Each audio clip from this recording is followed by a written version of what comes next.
बिस्मिल्लाहिर्रहमानिर्रहीम। अस्सलाम वालेकुम नाज़रीन, आप यूट्यूब चैनल देख रहे हैं। मैं इमरान खान हूँ। 30 तारीख है नवंबर की और सुबह के वक्त आप ये वीलॉग देख रहे हैं। पाकिस्तान टाइम के मुताबिक लगभग 8-9 बजे का टाइम है जब आप ये वीलॉग देख रहे होंगे।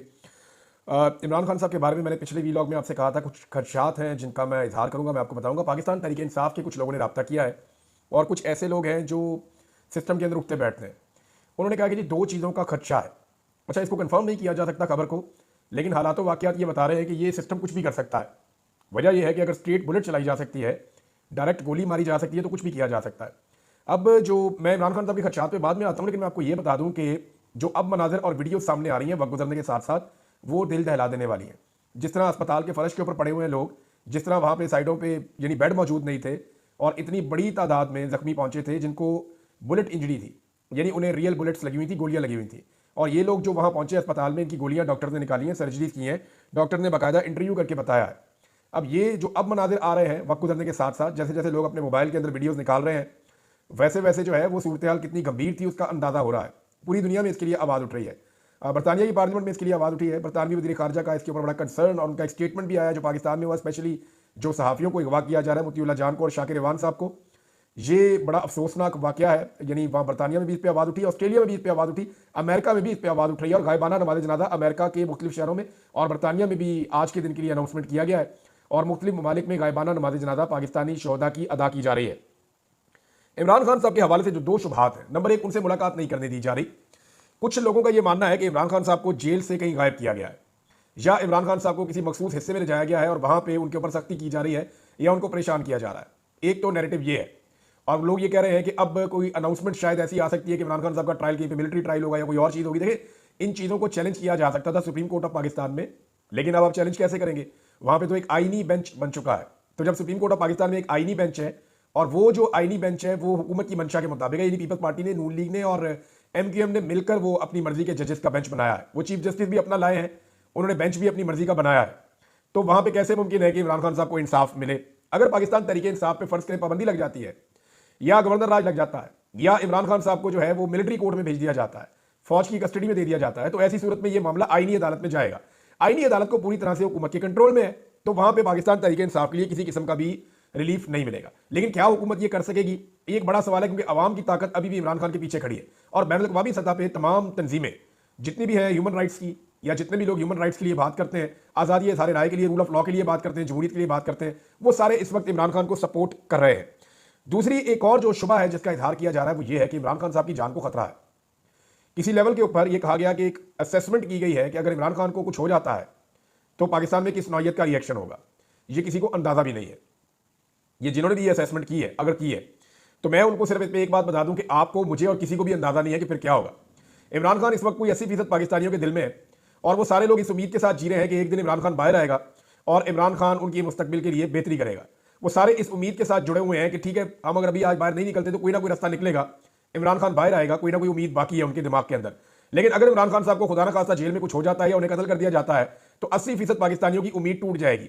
फिर इस लेवल का रिएक्शन आएगा कि उसका कोई अंदाजा भी नहीं कर सकता। इस मुल्क में क्या होगा, किस तरह से होगा, मामला किस नौयत के होंगे, ये कोई सोच भी नहीं सकता, कोई अंदाजा भी नहीं लगा सकता।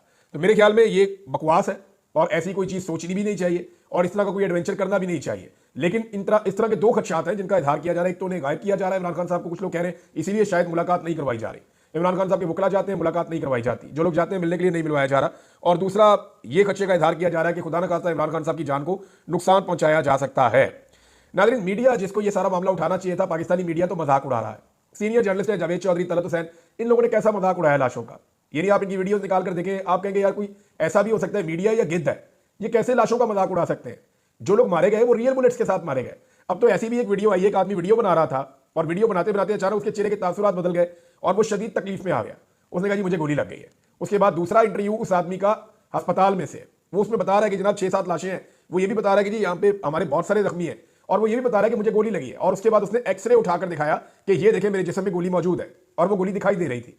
अब मैं आपको ये बताता हूँ कि ये जो गोली नजर आ रही थी उस एक्सरे के अंदर, वो गोली कोई पिस्तौल की गोली नहीं है, वो कोई रबर बुलेट नहीं है। मैं गोलियों को पहचानता हूँ, मैं शिकारी हूँ, मैं शिकार खेलता हूँ और मैं हंटिंग लॉन्ग रेंज भी करता हूँ, तो मैं गोली को पहचानता हूँ। वो एसएमजी की गोली है, यानी या तो वो स्नाइपर की गोली है या वो राइफल की गोली है। एक्चुअली वो किसी पिस्तौल की या किसी शॉटगन की गोली नहीं है, वो एक्चुअली राइफल की गोली है जो चलाई गई है और एक मुजाहरा करने वाले शख्स को वो लगी है और बहुत सारे लोगों को लगी है। डॉक्टर्स कह रहे हैं हमने इतनी सर्जरीज कभी अपनी जिंदगी में नहीं की जितनी हमने उस रात में की है। अभी तक सूरत हाल यह है कि अस्पताल के बाहर रेंजर्स वाले तैनात हैं। सवाल यह पैदा होता है कि पाकिस्तान तहरीक इंसाफ के एहतजाज करने वाले चले गए। सवाल यह पैदा होता है कि वहां पे अब कोई मौजूद भी नहीं है। सवाल यह पैदा होता है कि इस अस्पताल के बाहर कभी भी ऐसा नहीं हुआ, दहशतगर्दी के वाकयात के बाद भी अस्पतालों के बाहर इस तरह से रेंजर्स को, पुलिस को तैनात नहीं किया गया, लेकिन यहां पर रेंजर्स को तैनात किया गया अस्पताल के बाहर। ये सवाल इंटरनेशनल मीडिया उठा रहा है कि ऐसा क्यों करना पड़ रहा है, जबकि डॉक्टर्स ऑफ द रिकॉर्ड ये बता रहे हैं कि हमारे पास से यहां से रिकॉर्ड हुकूमत ले गई है, हमें लोगों का पोस्टमार्टम भी नहीं करने दिया गया। जिन लोगों की लाशें वापस की गई हैं उनके लवाकिन से लिखवा के वापस की गई है कि आप कोई कानूनी कार्रवाई नहीं करेंगे, आपका बंदा जो है वो एक्सीडेंट के अंदर मारा गया है। वहां पे शफीक लुंड साहब की जो नमाज जनाजा हुई जनूबी पंजाब में, उसके अंदर हजारों लोगों ने शिरकत की है। जहां जहां पे नमाज जनाजा हो रही है, लोग बड़ी तादाद में नमाज जनाजा में शिरकत कर रहे हैं। पाकिस्तान तहरीक इंसाफ ने अब तक 12 अपने जो शहादतें हैं उनको कंफर्म किया है, बाकायदा तस्वीर देके, बाकायदा उनके नाम और उनके इलाकों के नाम बताकर, और उनकी वहां पे नमाज जनाजा भी हुई है। और तमाम नमाज जनाजा के अंदर पाकिस्तान तहरीक इंसाफ की मकामी क़यादत शामिल हुई है। और वहां के लोग जानते हैं कि ये शख्स डी चौक में एहतजाज के लिए गया था, अब इसकी लाश वापस आई है। हुकूमत जितना मर्जी झूठ बोल ले, लेकिन ये सच अब छुपा नहीं रह सकता। ये पूरी दुनिया को पता चल गया है कि इस्लामाबाद में उस रात क्या हुआ। मीडिया के सवाल जो अभी पूछे जा रहे हैं मीडिया पे, वो बहुत अजीब है। यानी मीडिया पूछ रहा है कि जनाब आप एहतजाज करने डी चौक क्यों गए? ये क्या सवाल हुआ? भाई कोई भी जा सकता है एहतजाज करने के लिए। और आपकी पार्टी के अंदर इख्तिलाफ क्या हो रहा है? यानी कोई जाना चाहता, कोई नहीं जाना चाहता, तो एक्चुअली ऑर्डर किसका था? फिर जी फैसला किसका था डी चौक जाने का? ये सवाल मीडिया पूछ के टाइम जाया कर रहा है, विक्टिम ब्लेमिंग कर रहा है। वो ये कह रहा है कि ना ये डी चौक जाते ना इन्हें गोली लगती। और भाई डी चौक कोई पहली दफा नहीं आया, ये क्या कोई नो गो एरिया हो गया? वो पुरअमन एहतजाज करने आ रहे थे, आप उन्हें गिरफ्तार कर लेते। गोली मारने का इख्तियार किसने दिया? पूरी दुनिया के किसी कानून में निहत्ते लोगों को गोली नहीं मारी जा सकती। हत्ता कि अगर किसी शख्स के पास हथियार है उसको भी गोली आप नहीं मार सकते जब तक कि वो आपके ऊपर गोली ना चलाए। किसी एक भी सरकारी आदमी को गोली नहीं लगी, या किसी एक भी जगह से ये रिपोर्ट नहीं हुआ मीडिया के जरिए से कि पीटीआई के लोगों के पास हथियार थे या वो हथियारों का इस्तेमाल कर रहे थे। जिसके हाथ में हथियार होता है उसको भी गोली नहीं मारी जा सकती, उसको वार्न किया जाता है, उसको गिरफ्तार किया जाता है। अगर वो गोली चलाए तो फिर उसके ऊपर गोली चलाई जाती है। ये इंटरनेशनली एक सेट पैटर्न है। लेकिन अब मीडिया के सवाल तो ये होने चाहिए थे कि जनाब गोली क्यों चलाई? सवाल तो ये होने चाहिए थे कि एहतजाज का पुरअमन हक जो है वो क्यों नहीं दिया गया? एहतजाज यानी सवाल तो ये होने चाहिए थे ना कि जनाब आप ये पूछते हैं कि गोली किसके हुक्म पर चली और गोली क्यों चली। ये है बड़ा सवाल जिसका जवाब कोई देना नहीं चाहता। अब कुछ नाम सामने आना शुरू हो गए हैं जो लापता हैं, लेकिन बहुत सारे लोगों के बारे में मालूम नहीं है। तारीख में कभी इतने बड़े पैमाने पर एक एहतजाज में से गिरफ्तारियां नहीं हुई। 4000 से ज्यादा लोगों का रिमांड ले लिया गया है। दहशतगर्दी के मुकदमात लोगों के ऊपर दर्ज किए गए हैं।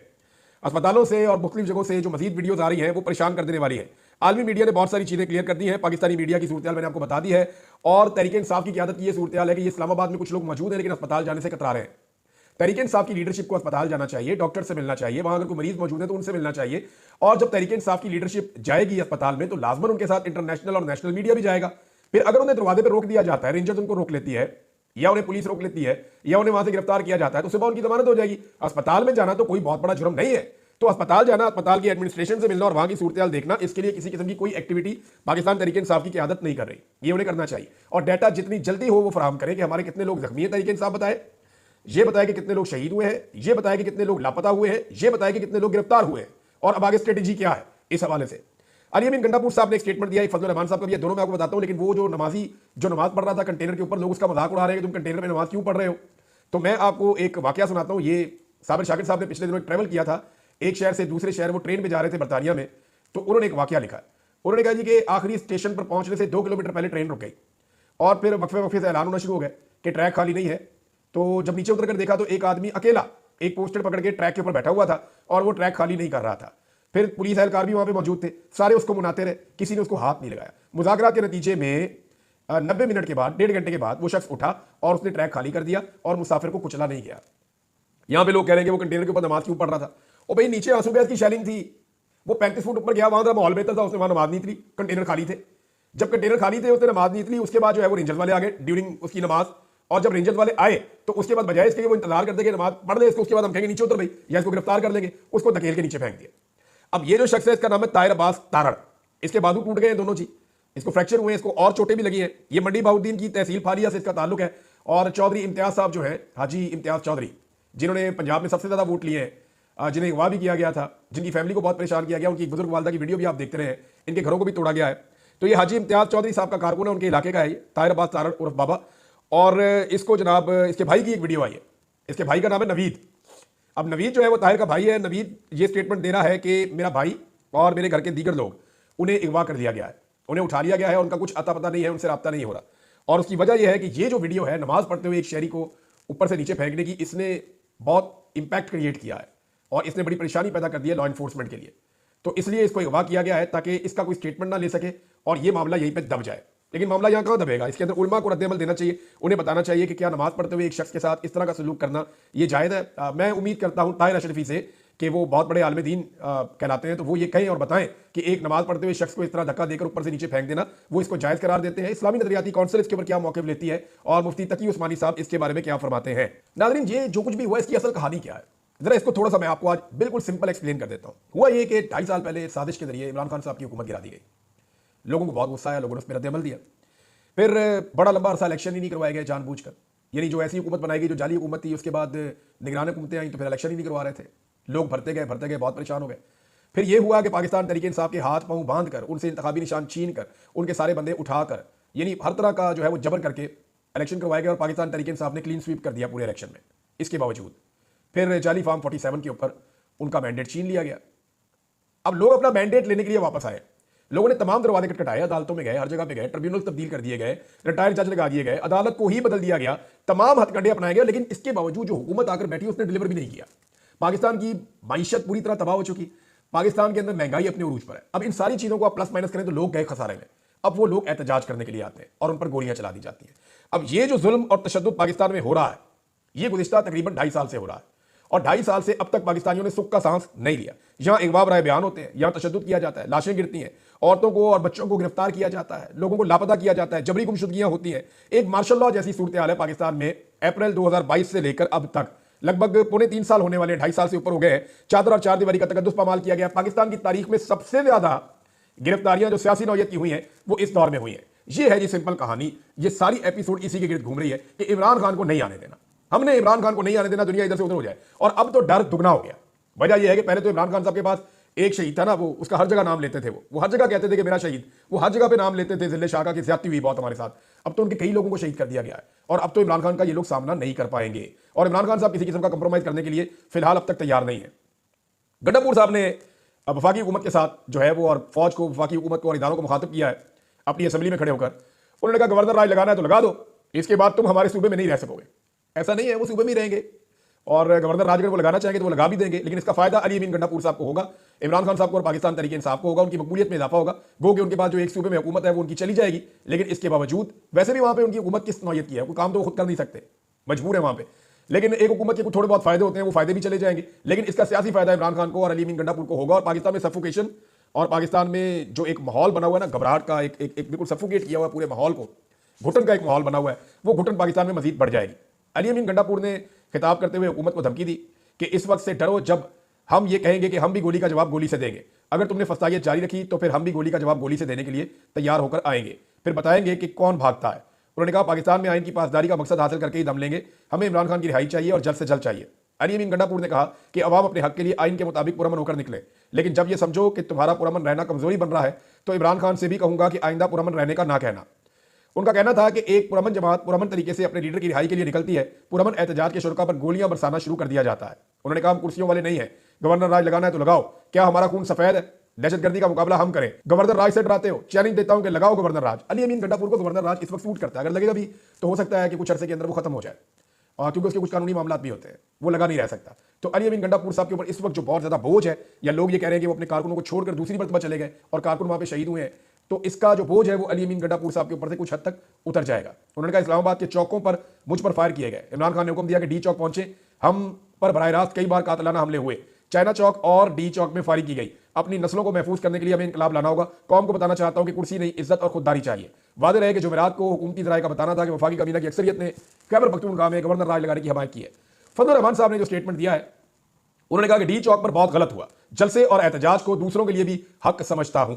क्योंकि देखिए फजल रहमान साहब और पाकिस्तान तहरीक इंसाफ के दौर के अंदर पीडीएम की जमातें जब आई, इमरान खान साहब ने वेलकम किया। ये जब आई, इमरान खान साहब ने इनको फैसिलिटेट किया, किसी के ऊपर गोली नहीं चलाई, किसी को डंडे और आंसू गैस के शेल नहीं मारे। ये आते थे आराम से, अगर बैठ जाते थे, अपने मुतालबात रखते थे, कुछ मान लिए जाते थे, जो नहीं माने जाते थे तो ये वापस चले जाते थे। लेकिन इमरान खान साहब के दौर में ये फस्तायत नहीं हुई। हालांकि उनके दौर में भी मिलिट्री एस्टैब्लिशमेंट जो है वो पीडीएम की जमातों के कुछ हद तक पहले शुरू में खिलाफ थी, लेकिन बाद में वो भी पीडीएम की जमातों के करीब चले गए और इमरान खान साहब के खिलाफ हो गए। और उसकी जो सबसे बड़ी वजह मुझे समझ आती है, कॉमन सेंस की बात है, वो इमरान खान साहब की नौजवानों में बढ़ती हुई मकबूलियत है। पाकिस्तान के अंदर जो है वो एक सेट पैटर्न है कि एस्टैब्लिशमेंट कभी भी किसी ऐसे सियासतदान को नहीं रहने देती जिसकी अवाम में मकबूलियत बढ़ जाए। अब शाकिर अवान साहब के हवाले से नाज़रीन मैं आपको बताऊं कि उनका केस लगा लाहौर हाई कोर्ट में, लेकिन उनकी वालदा से धोखे से एक तहरीर दे दी गई है पुलिस की जानिब से और अपनी मर्जी की FIR काटी जा रही है, यानी एक के बाद एक धोखा किया जा रहा है। अभी तक शाकिर महमूद साहब का कुछ नहीं पता चल रहा कि वो कहां पे हैं, लेकिन ये सब जानते हैं कि वो कहां पे हैं, लेकिन उनके बारे में बताया नहीं जा रहा। अदालत ने पीर तक की तारीख दे दी है, लेकिन मैं खराज तहसीन पेश करता हूं तमाम सहाफ़ियों को जो लाहौर में हैं। उन्होंने अपना हक अदा किया है, पूरी आवाज़ उठाई है पुलिस के सामने भी, अदालत में भी, हर जगह पे उन्होंने जोरदार तरीके से आवाज़ उठाई है और मैं उम्मीद करता हूं वो आवाज़ उठाने का ये सिलसिला जारी रखेंगे और शाकिर अवान जल्द बाजियाब हो जाएंगे। मेरी इस्लामाबाद के सहाफ़ियों से गुजारिश है कि वो तमाम लोग जैसे मुतीउल्लाह जान साहब के लिए आवाज़ उठाई है, इसी तरह वो तमाम लोग पूरे जोर से और जोरदार तरीके से शाकिर महमूद अवान साहब के लिए भी आवाज़ उठाए, जिनके एक ट्वीट ने पूरी हुकूमत को हिलाकर रख दिया है। अब तक के लिए इतना ही, अपना ख्याल रखिएगा, अपने चैनल का भी। अल्लाह हाफ़िज़।